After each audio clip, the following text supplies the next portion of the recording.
All right, everyone, we're going to go ahead and get started. Thank you for joining us.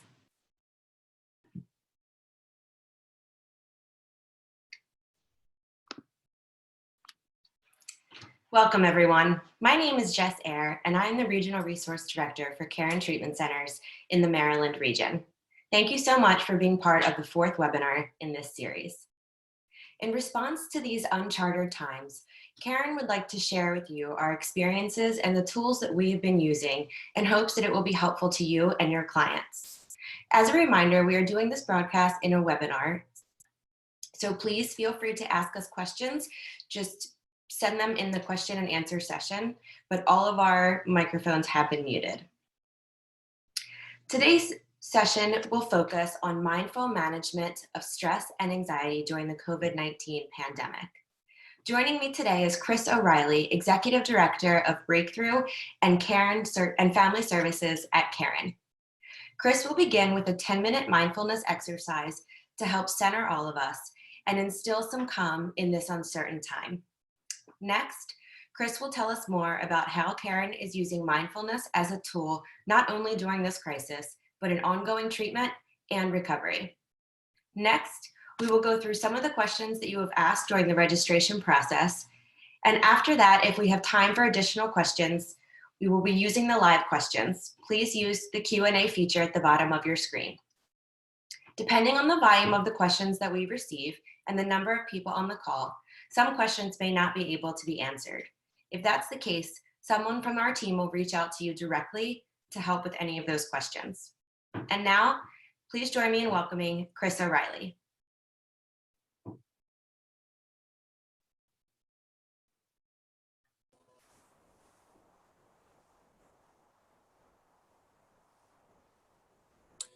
Hello, everyone. Welcome to our webinar for today. So as just mentioned, I'm going to lead us through a short practice. And this is something really just for you and for me and for all of us. So with that, first thing we'll do is I invite you just to kind of settle into your space, sitting in a chair, wherever you are, just kind of feeling the body touching whatever it is you're sitting on and sort of getting comfortable in your space. If you're comfortable closing your eyes, I invite you to do so.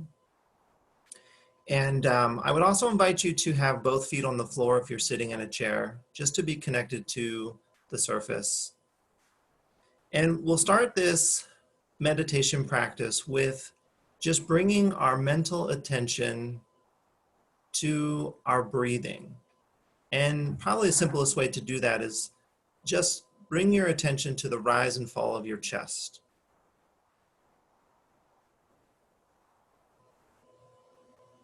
We're just going to create some space to be present with what's happening here and now, maybe shifting a bit from the way the mind's been working today.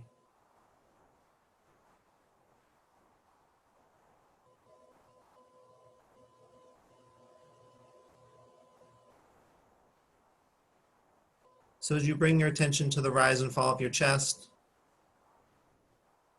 when your mind gets distracted, maybe wanders, or if you're still sort of thinking about and sort of connected to things you were doing prior to this, every time you notice that, I invite you just to come back to feeling your body breathing.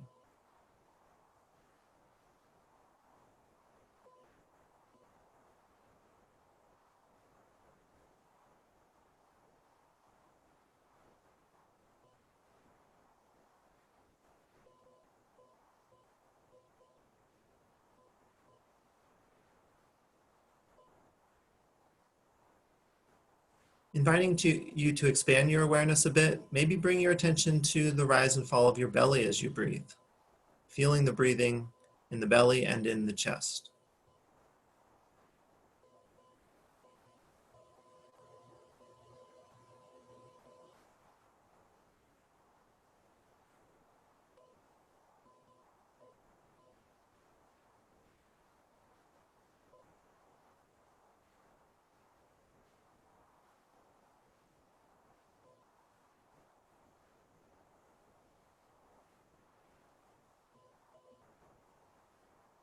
Maybe noticing the dance that the belly and the chest do in the act of breathing.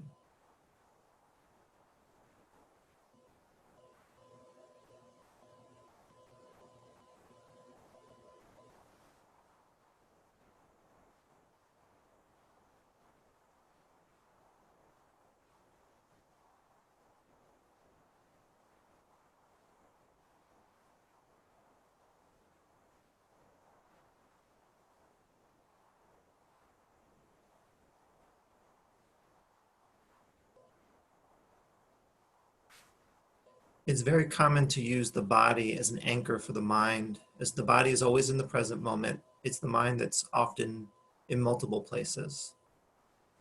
So expanding how we use the body to anchor the mind, I invite you to bring your attention, your mental attention, to your feet, noticing the contact your feet have with the floor.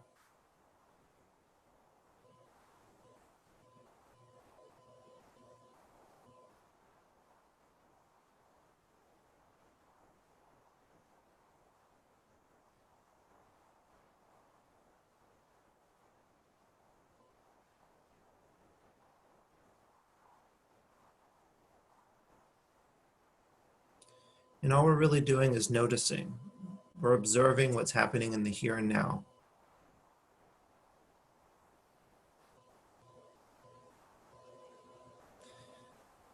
And from here, I invite you just to feel the weight of your body in your seat.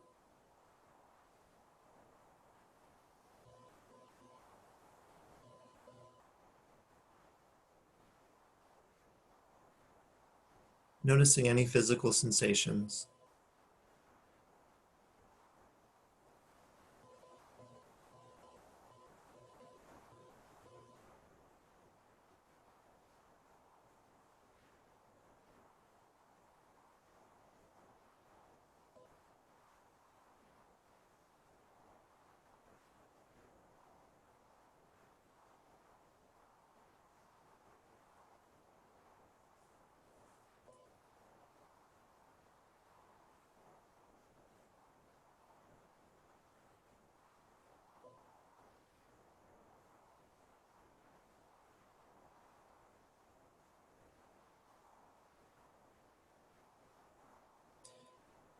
At this time, continuing to use the body as an anchor, I invite you just to scan the body and notice if there's any places where tension or tightness might be.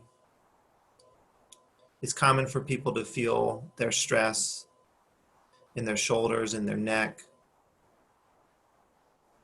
Just see what's there now.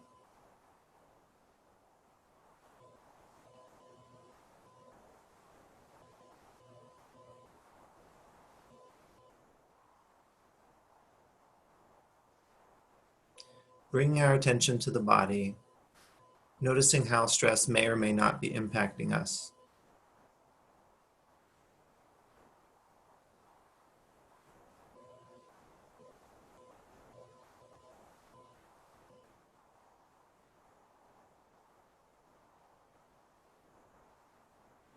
Bringing our attention back to the chest, noticing what's there now. Maybe it's feeling fine, or maybe you might notice some tension or some tightness. It's often a place that people can connect with their anxiety and just notice.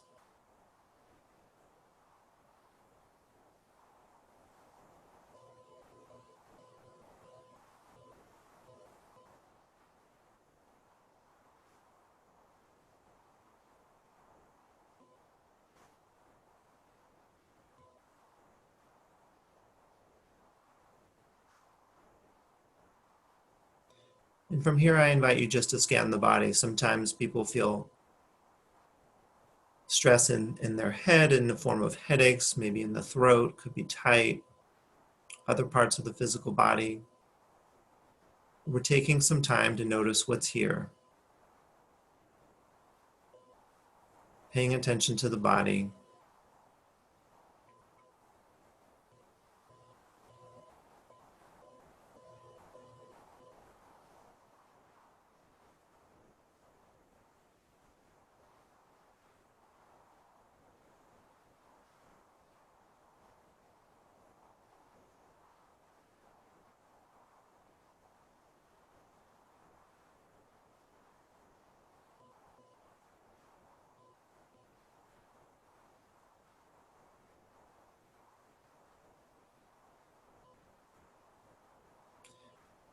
And continue with this body awareness meditation. I invite you to notice temperature.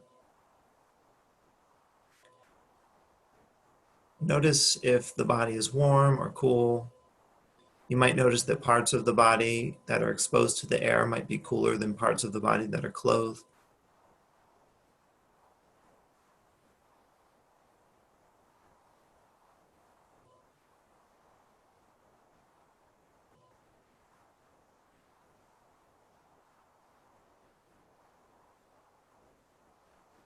We're creating space to be rather than to do, just noticing, using the body as an anchor.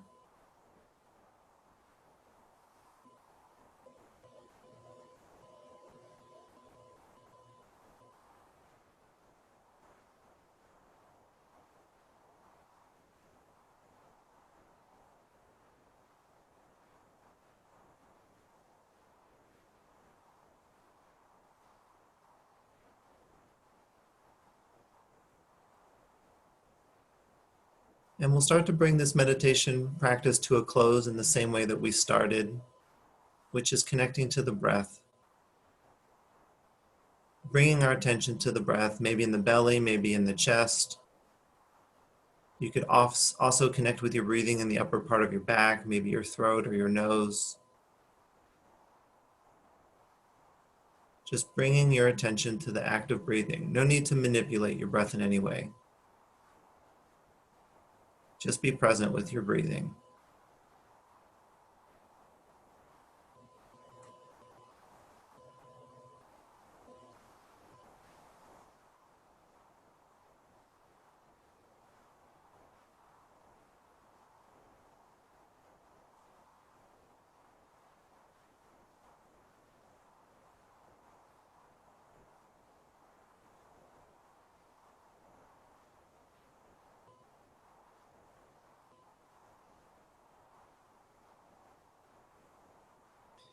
And at this time, I invite you to maybe start to move the body in small ways.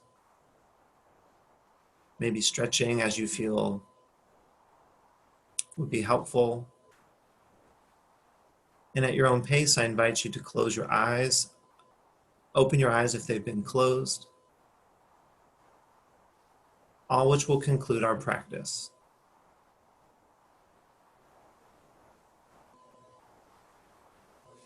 Okay. So again, welcome to today's webinar. I'm glad you're able to attend. We're really going to, I'm just going to give you some tips, some reminders for some of you, some ideas in regards to how to use mindfulness in managing stress.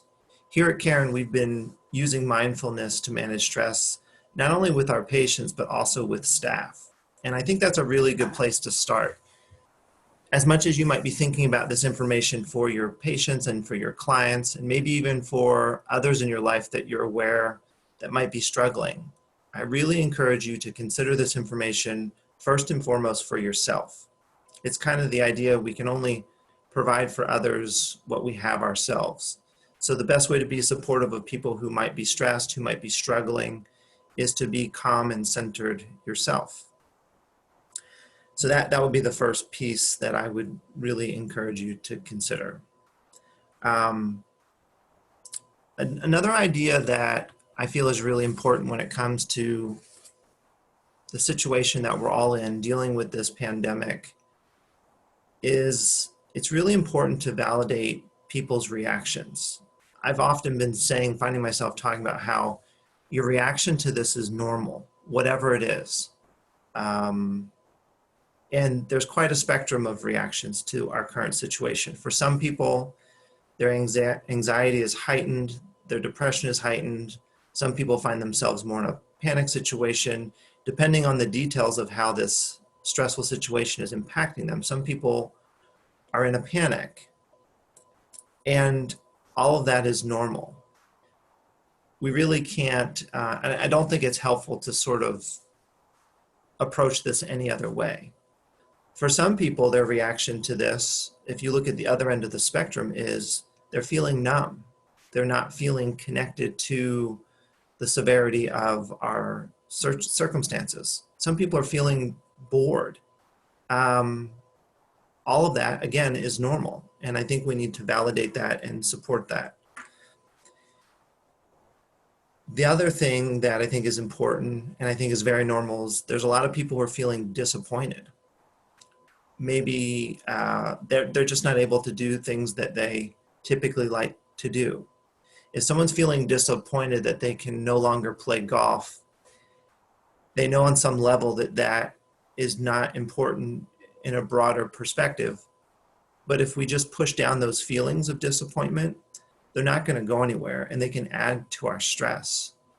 I think about kids right now and they're disappointed that they're not playing with their friends or they're not at school or they're not outside. It's not helpful to say to a kid or an adult that has these types of disappointments, how dare you be upset about that? Don't you know people are really struggling? I think it's really important to allow people to speak about their disappointments. And again, we're going to have a variety of responses to this, all which are normal. I feel it would be helpful to talk a little bit about how stress works. And it's something that, if you're going to talk about stress management, there has to be a foundation for discussing stress. Some of this, again, could just be reminders, things that you're well aware of. But I think it's really important for us to talk about, and especially with our patients and clients that we might be supporting. So life is stress. Stress motivates us. Stress is something that gets us out of bed in the morning. But if our stress is too much, it's also something that can overwhelm us, and it can also be a key factor that leads to illness. We're all aware that many of our major health concerns, including addiction, are stress-induced illnesses. Stress is a major factor when it comes to if someone stays well or someone gets sick. So a key piece to stress is learning to manage it. Not enough stress is not helpful. Too much stress can be overwhelming and lead to sickness and illness. So the other interesting thing about stress is it can be real and it can be perceived. And when it comes to our current situation, I think this is an important topic because the stress that people are experiencing is real. There's real impacts. This is a real situation.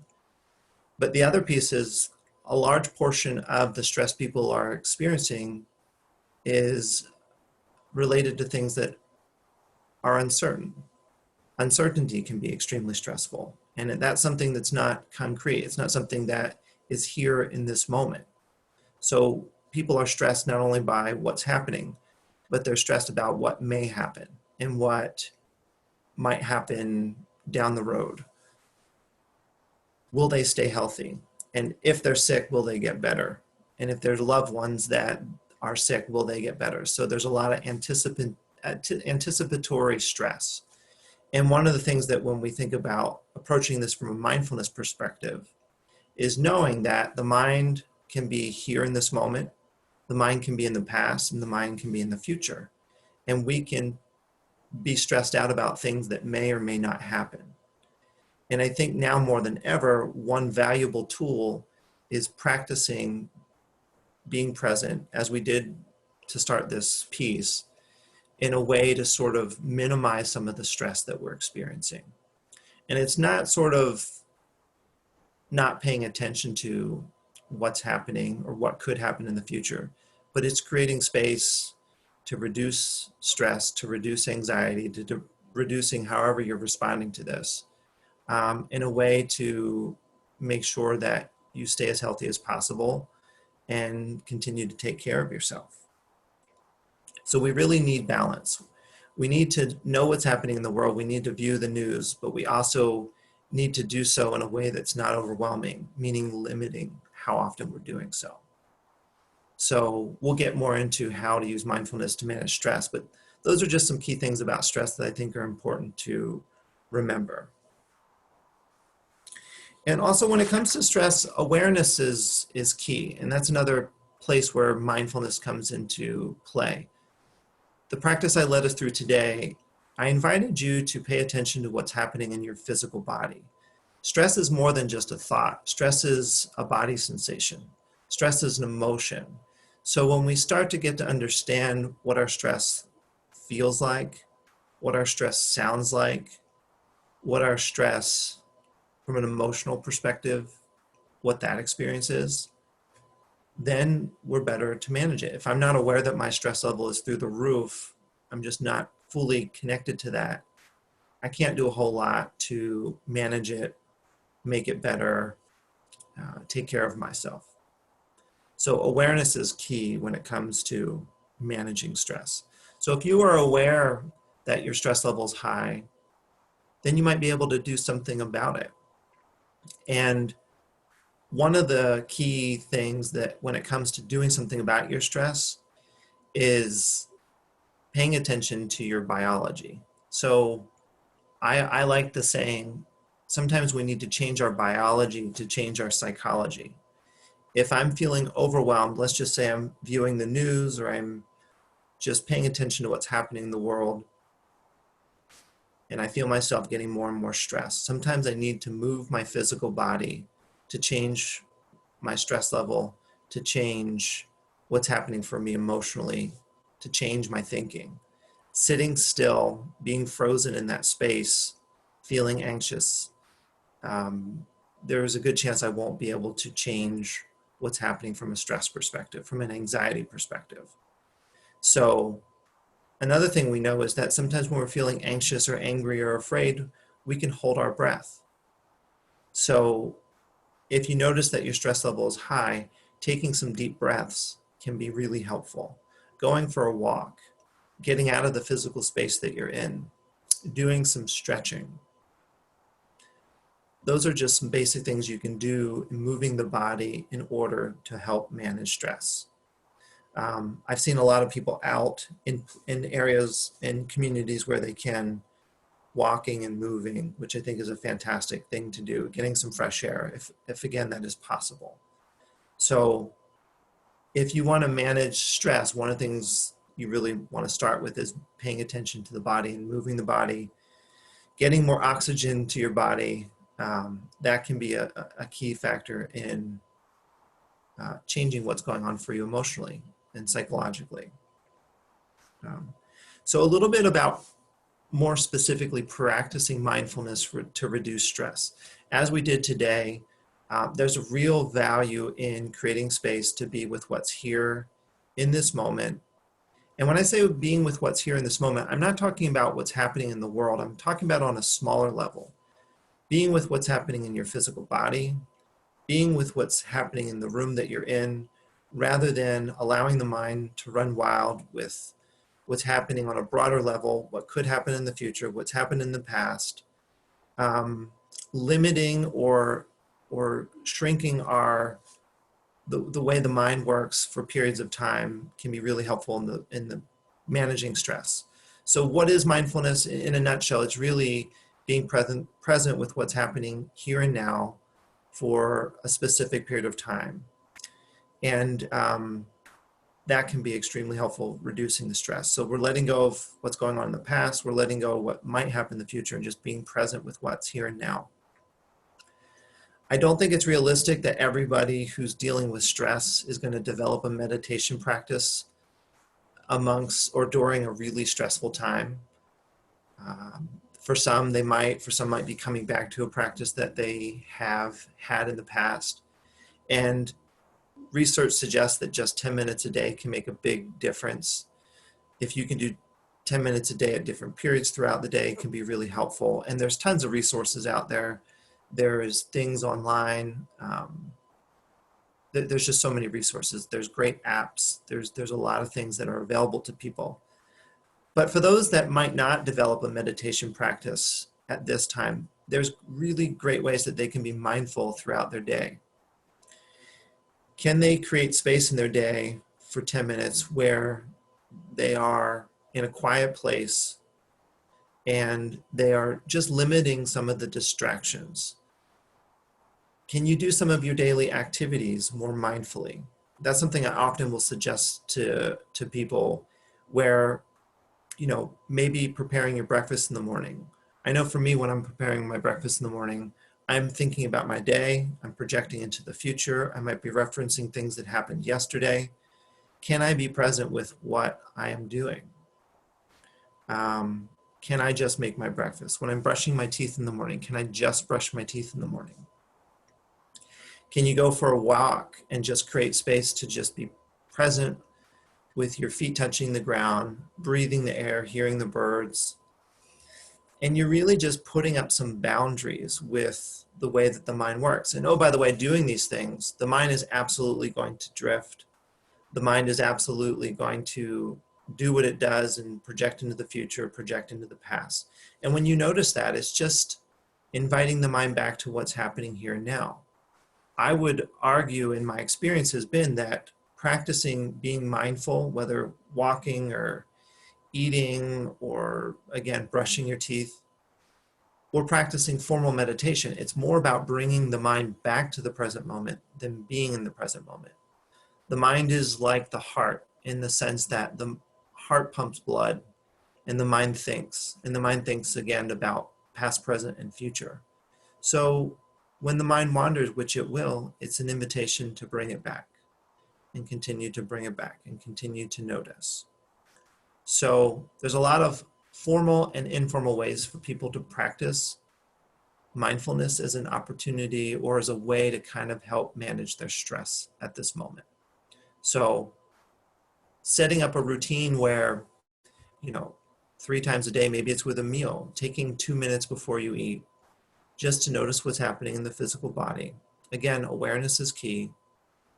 And then during or after the meditation practice or after lunch or after a meal, taking care of yourself in a different way. But using mindfulness can be really helpful when it comes to managing stress. And here's the thing, in noticing what's happening here and now, people might connect with their anxiety on a deeper level. They might connect with feelings of anger or feelings of frustration or depression. Again, it could be a whole lot. And some people are really talking about feeling numb.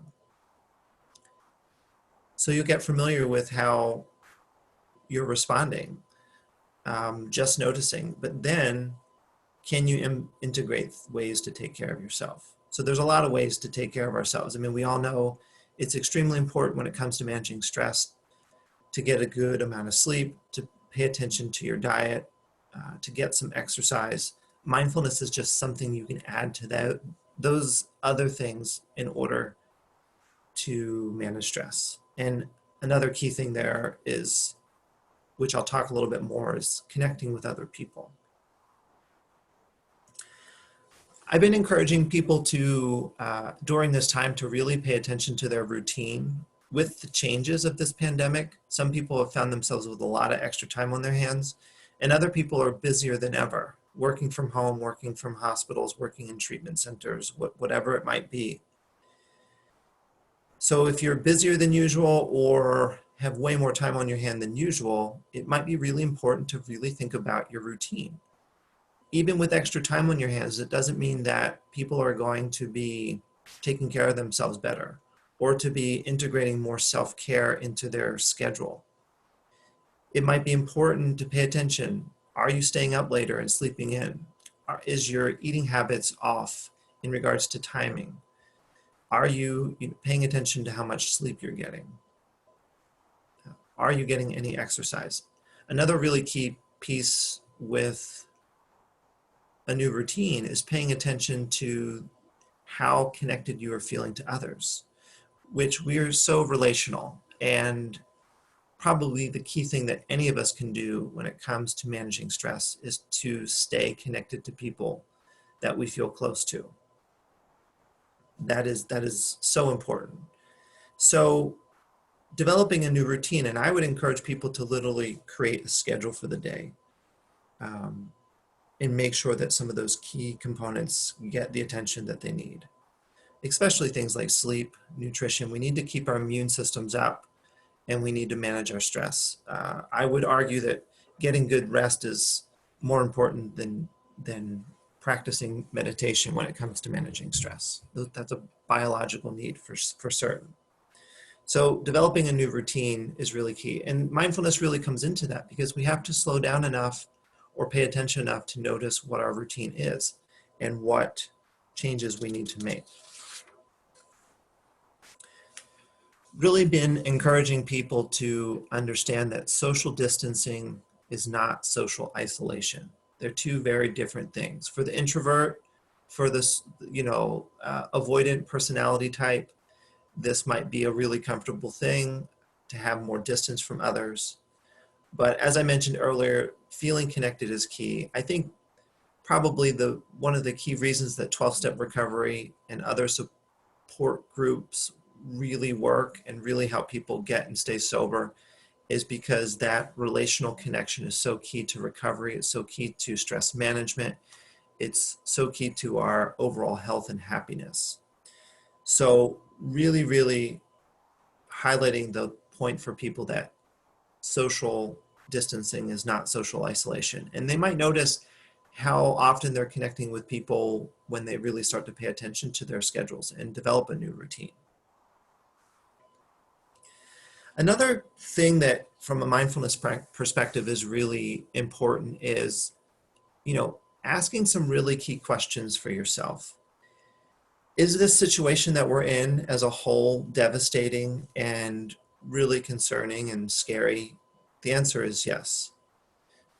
Is this current pandemic something that is going to have a massive impact in a negative way and going to really require a lot of time to get back to some sense of normal? Yes. Are there opportunities to learn and grow during this time? The answer is yes. Are there things that, opportunities in this experience that can be of real benefit to us? Yes, and I'm not talking necessarily about financial opportunities, but more about self-growth opportunities. So I'm inviting people to stay curious and ask some of those key questions. And it can be both. It can be both a difficult situation and a situation that provides some opportunities. There's really something to say about slowing down, paying attention, and maybe noticing what we're thinking and feeling without all of the distractions that come with everyday life. Again, for those that might have extra time on their hands. So it's not something where it's just sort of hang on and wait. There's some key components right now. And it kind of brings me to one of my final points. Another great way to practice managing stress, and again, it's truly a practice, is to practice some gratitude. Gratitude, when things are difficult, when things are stressful, there's value in paying attention to the little things that we have. If you are healthy, being grateful for that. If you're spending more time with people that you love, being grateful for that. Being grateful for the healthcare providers and the people that are helping in these really difficult circumstances. Being grateful just to have more time maybe to notice and get to befriend yourself and notice what's going on with you and connecting with other people. So practicing gratitude, I think, is another great way that we can learn to manage stress. So at this point, that's my piece in regards to wanting to share with you some tips, some reminders, some ideas when it comes to using mindfulness to manage stress, a little bit about stress. Our team here has been collecting questions from you all, and at this time I'm going to invite Jess to be a part of this again. She is going to moderate some of the questions that I will answer and hopefully be able to provide some more of the detailed things that you all needed.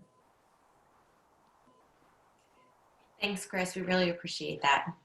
So we're going to start with some of the questions that we've already had come through, but I want to remind everyone to please use the Q&A feature at the bottom of your screen to ask some questions that you have now. We're happy to answer those as well. So Chris, one of the first questions that we had is actually about the Breakthrough program that you run. Is Caron's Breakthrough program still taking place? Thanks, Jess. We currently have Breakthrough on pause. During this pandemic, we don't feel that it's safe for participants to travel. Typically, our participants come to Breakthrough from all over the world, and we feel that it's not an essential thing. Yes, it's helpful to people, but we are looking to resume Breakthrough once things sort of calm down and it's quite honestly safe for people to come again. And then for those of you that might not be familiar with Breakthrough, here at Caron, we have this program that is a 5.5-day experiential workshop. And it's very focused on attachment theory, all experiential work. And we basically help people understand the patterns of relationships that they struggle with. The folks that tend to come to Breakthrough are high functioning in so many ways, but just struggle in relationships. And we help people understand some of those struggles, where they come from, really look at the connection of what they learned as a child and how they learned to function in relationships as a child. And we all know that often that doesn't equate to healthy relationships as adults. But yeah, Breakthrough, to answer your question, Jess, is on pause at the moment. Okay, certainly understandable. Thank you for that. Chris, what advice do you have to help manage the anxiety of staff? Yeah, so I think when it comes to teams and staff, there's a lot of different situations, meaning inpatient, outpatient. It could mean a whole lot of different things. I can tell you here at Caron, one of the things that we've been doing to manage anxiety of staff is we've put a lot of processes and procedures in place. Our medical team has been phenomenal in just making sure that everyone is safe. That's key when it comes to managing staff's anxieties. We've also done a really good job, I feel, with high levels of communication. So we know what's happening, we know what's to expect, we know how we're all a part of the solution. And it's a very fluid situation. So there's tons of communication day in and day out. The only other thing I could add is, at least for the teams that I'm on and a part of, we've been creating space to talk about how we're doing. We've also created space to practice mindfulness and just making sure on a human level that we're okay and we can be supportive of one another. That's great. Wonderful. Thank you. Do you have any suggestions or recommendations about how often patients should be watching the news? Yeah, that's a great question. And again, I would say this for patients, for practitioners, for everyone. There's a balance in there somewhere. And what the balance is for me might be different than what it's for you, Jess. Sure. It's important to stay informed, but it's also important to know how much is too much, because the news can be overwhelming. Just knowing what the reality is important, but it also can be overwhelming. So I'm encouraging people to find a balance. And the best way to find that balance is to pay attention to how it impacts you. If you're feeling really overwhelmed, it might not be a good time to look on the news or look on social media. If you've been, so if you're feeling like you're stressed and you're struggling, I would limit it more so. If you're feeling okay and you're just curious what's happening and you feel the need to be informed, pay attention. But I would definitely do some block scheduling with watching the news, meaning give yourself 5 minutes here, 10 minutes here. I would really encourage people not to be just paying attention all day long, because that can be overwhelming. And it's going to pull you out of the here and now a bit. So again, stay informed, but not overwhelm yourself. Okay, great. And a follow-up question to that, how much information do you share with patients? Yeah, so our patients are aware of what is happening here on campus. Our medical team and our clinical leadership team has held, via our web system, so the patients can hear what's happening and hear how we're handling things, getting updates on just overall important information.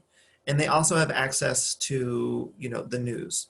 So we're limiting their exposure to the outside and we're keeping them well informed as well. So again, finding that balance. For what it's worth, I can just say that I feel like our patients are feeling pretty good about being here. There doesn't seem to be a high level of anxiety. The ones that are struggling are the ones that are preparing to leave. there's where the anxiety and sort of the concerns start to build. So it almost feels like they feel safe here, yet when it's time to move on to next steps is a little bit of a challenge. And we also have some really important processes and procedures in place for our new patients coming in to ensure that they're healthy and all patients are being tested, et cetera, so that we can keep Caron, our campus, a safe place for people to get the treatment that they need. Sure. So the next question that we have is the stress level of the addicted patient now more complicated with this pandemic? Yeah, I think it is. I think about, and my heart goes out to people who are in early recovery and they're trying to establish a program of recovery, and now here we are dealing with this really large stressor, this pandemic. I think any stress will complicate someone's attempts at recovery. I mean, in my experience, the number one goal of someone in recovery is to manage their stress. This is a stress-induced illness, and again, it's also relapse is stress-induced. So we just have to be really mindful of that. So for those that are in recovery and to varying degrees dealing with the stress of this pandemic, it is critical for them to do what they need to do to manage their stress. So it's a lot of things we're talking about. Take care of themselves in multiple ways, stay connected to people that can be supportive of them, and wow, just really pay attention to how the stress is impacting them. Sure. And so a follow-up to that, do you have any other specific examples of how you or how Caron has helped patients deal with this added stress? Yeah, so we have done more stress management type things here on campus. Keeping their routines in check is really helpful, but also providing them with more meditations and more things from staff that can just kind of help ground them, etc. But I'm also thinking about some of our alum and some of our, the Caron family, as we call it, that are not here on this campus. Our alumni team, the folks in the regions are doing what they can to offer information, to offer support, and just really trying to reach out in different ways, trying to help people stay connected during this time, which is quite a challenge, but we're doing the best that we can. Right, absolutely. Do you think, Chris, that PTSD will be more prevalent when this crisis is over? Yeah, I will be. Depending on the severity of the stress that people are dealing with and depending on their current coping skills, I mean, it could absolutely lead to people experiencing PTSD and making that something that is more of an issue for folks. I could absolutely see that happening, which is, to me, that's a part of this that we're going to have to deal with. It's not acute, it's more long-term. I think about other crises that we've had. I think about 9/11, and part of that was dealing with the acute situation, but also helping people weeks and months and years after when it comes to like PTSD type situation. Right, absolutely. Thank you for that. So some of the other additional questions that we had people write in before the webinar, what would you say is the best way to handle it when someone is experiencing a panic attack? And is mindfulness helpful in those moments? Yeah. That's something I've personally had experience with, helping people who have been in that type of situation. And I can't help but reflect on, part of my educational piece of this today. There's something about, typically when someone is having a panic attack, they're a little bit maybe with you, meaning like their attention is to what's happening in the here and now, but they're often, their anxiety, their panic attack is either projecting or connecting with emotionally something that's happened in the past. I think mindfulness approach to that can be really helpful. So someone who's having a panic attack, first thing is just to create some safety, to make sure that they're safe and their surroundings are safe. But in those situations, it'd be really helpful to have someone practice feeling their feet on the ground. There's this idea of grounding people who are in a panic type situation. It might be helpful if you can get them to, into a walking space, or invite them, if they're able, to start to slow down their breathing, inviting them to do some rhythmic breathing. But it's really something where staying calm as the person with someone that's having a panic attack is key.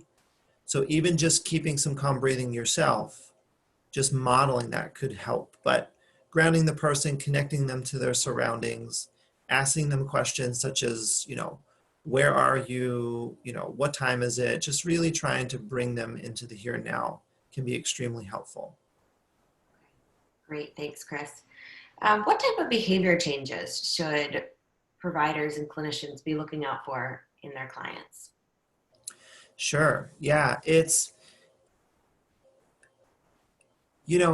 I think one of the things that would be important to watch is just kind of like we discussed, paying attention to routine. If clients and patients are not getting enough sleep, they're not, taking care of that really basic need, if they're not eating regularly, if they're not doing any kind of exercise, just everyone's going to have a new normal. That term is thrown around a lot. So for almost everybody, there's behavior change right now. So it's a matter of talking through that new normal, paying attention to their routine, and working with them to see if that's a healthy way to approach this situation, or if there's things that need to be tweaked. Obviously, for patients and clients that are maybe pre-contemplative when it comes to issues with drugs and alcohol, if their alcohol use increases or their drug use increases, that's obvious key signs that they might need more attention in certain ways.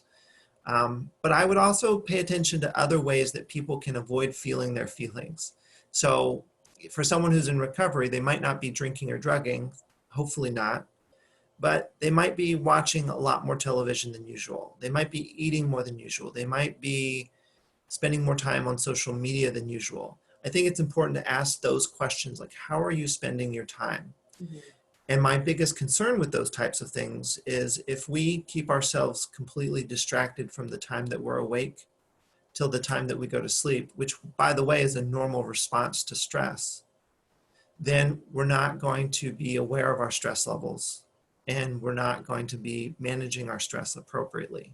So there's so many ways that we don't feel what we're feeling, and it's so important to be in touch with what we're feeling, because what we're feeling is often connected to our stress, and our stress is connected to our coping abilities, and if it's too much, then we can really start to spiral and be self-destructive. Great, that's really helpful. Thank you, Chris.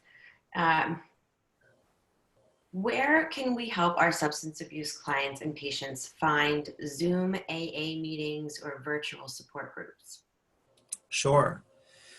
So two things come to mind for me. One, I feel that some of the search engines are really user-friendly, and just, if they might have luck literally Googling that and just sort of seeing what's available. The other thing I would suggest, as I stood here on the PA campus, we have alumni from all over the country. The other nice thing about Caron is we have regional resource directors all over the country. So I would encourage, therapists and helping professionals to contact your regional resource director. They might know of resources in your specific area that you can then relay to your clients. So that would be my other suggestion. I think that would be the best way to approach it. Great. Thank you. What would you say is the best way to kind of sell meditation or mindfulness to a client who feels apprehensive about it? Yeah, that's a really good question, because sometimes it feels that way. I've had some people are resistant to it. People that have really busy and active minds, it's a really uncomfortable experience. So the way I would sell it is just to first of all, recognize that there's so many ways that people can benefit from mindfulness. And if you don't feel that a client would be receptive to a sitting meditation practice where they follow their breath and they pay attention to their body, maybe inviting them to participate in a more guided meditation, inviting them to participate in a walking meditation. So there's just, there's a variety, and I think what some people like, what I appreciate, I know people that really don't, and vice versa. So there's that. But when it comes to selling meditation, I think you can really work with people and help them understand that practicing mindfulness has proven to quiet the nervous system down, to reduce stress. Because quite honestly, we're either in a fight or flight response responding to stress, or we're in a more relaxed and restorative state. You know, it's one or the other. And mindfulness has been proven to bring someone out of a stress response into a more relaxed state, which is key. I also think in selling mindfulness and just selling stress management, it can be helpful to help our clients understand that our level of stress is directly connected to our immune system.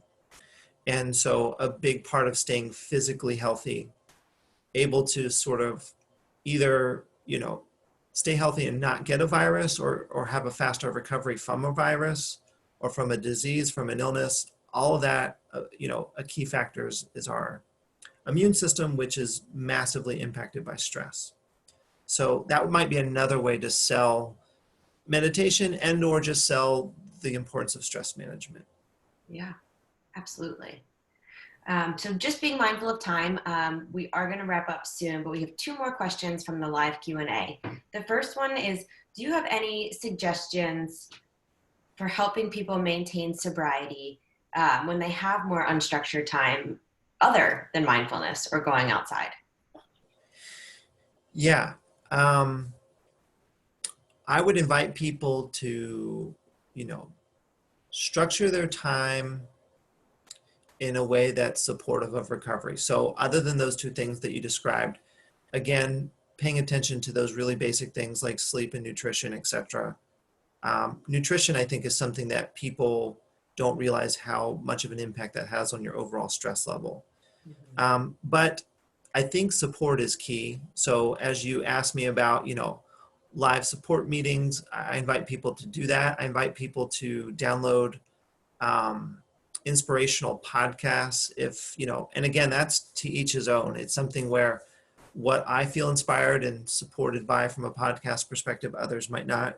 And so really spending time exploring that. I invite people to read, you know, recovery literature, you know, other self-help kind of books, but just use the technology that's out there. Stay connected via Zoom, stay connected via WebEx and GoToMeetings. And it's not odd to, you know, get some other people in recovery and FaceTime with them. Please just reach out, stay connected, maybe to a much higher degree than you're used to. And even if your stress level is not, you don't feel super stressed, the other thing that we really need to be careful about for those in recovery is not to feel super isolated either. Right. So even if you're not stressed, stay connected, because isolation can be really sneaky and tricky. And we want, I would encourage people to have check-ins throughout the day with other people in their life that is supportive, especially for people who are in early recovery. And I think there's an argument doing that multiple times a day, even if the check-in's 5 minutes. Yes, I'm still sitting on my couch. Yes, I'm still in my house. Just paying attention to what they're thinking, feeling, and doing, and sharing that with other people, providing and giving support. Wonderful. Okay. So you had mentioned before that patients feel really safe while they're at Caron treatment, and that more of the apprehension comes when they're about to discharge.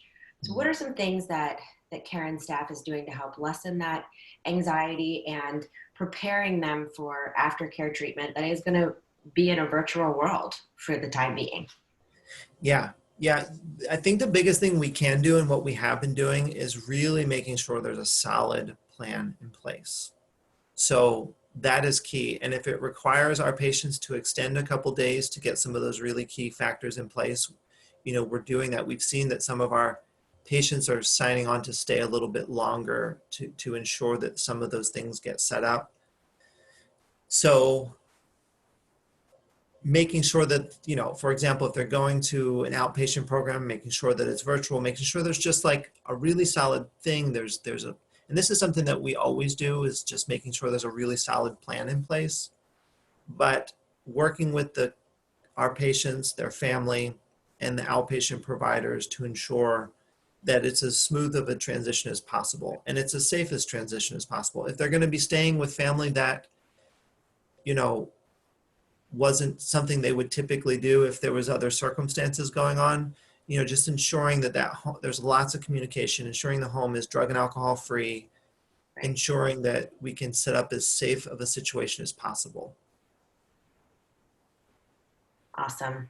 All right, Chris. Well, thank you so much for your time tonight. Thank all of you for joining us. We really appreciate having you and encourage you to get in touch with your local regional resource director if you have any other questions or to help facilitate any admissions to treatment that you may like to refer. And please join us next Tuesday, April 21st at 11 o'clock for the next webinar in our series. It will be on the vulnerability of teens and young adults to turn to substance abuse or substance use during this pandemic.